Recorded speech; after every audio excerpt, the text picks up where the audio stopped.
আছো আর আমিও খুব ভালো আছি। তো আজকে বানাচ্ছি মানে চাউমিন, নিরামিষ চাউমিন। তো আজ যেহেতু শনিবার, বায়না করলো মা চাউমিন খাবো, সেই জন্য একটু চাউমিন করছি। আর রাতের জন্য এখানে আমি ঘুগনি বসিয়ে দিয়েছি।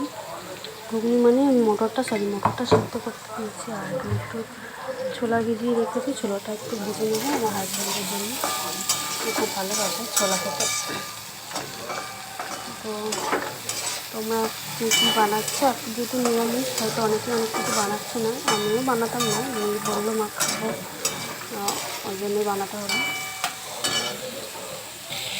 পটল আর আলু দিয়ে কিছু সবজি সেরকম ছিল না, তো পটল ছিল, তা ভাবলাম শুধু নিরামিষ চাউমিন কী করে বানাই, সেজন্য একটু পটল আর একটু আলু দিয়ে বানিয়ে দিচ্ছি। ভালোই লাগে, খারাপ লাগে না। আগে আমাদের মারা বানিয়ে দিত, তখন এইভাবেই বানিয়ে তখন তো এত সস টস ছিল না থেকে, তো এইভাবেই আমরা খেতাম নিরামিষ চাউমিন হলুদ দিয়ে। তো আমি একটু হলুদও দিয়েছি। রেডি আমার নিরামিষ চাউমিন। এটাকে আর একটু হালকা ভেজে নেব। খেতে ভালোবাসো আমার মতো নিরামিষ চাউমিন খেতে।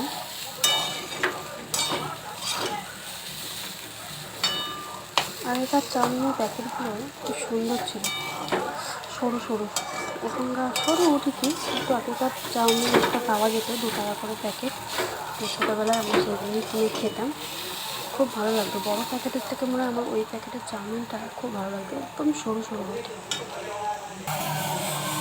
হয়ে গিয়েছে চাউমিনটা, এবার আমি নামিয়ে নেব। একদম হালকা, একদম সিম্পল, দারুণ খেতে। তো নিয়ে নিয়েছি 2 প্লেটে। আর একটু কফি বানাবো আর ছোলাটাও ভাজবো। আর একটু ছোলা ভেজে নিচ্ছি আর একটু কফিটা বসিয়ে দিয়েছি। তো তোমরা সবাই কী খাচ্ছ অবশ্যই কমেন্টে জানিও। তো আমার তো আজকে মেনু, বৃষ্টির দিনে একটু মনে হলো একটু খাই, একটু ভালো মন্দই খেতে ইচ্ছা করে বৃষ্টির দিনে।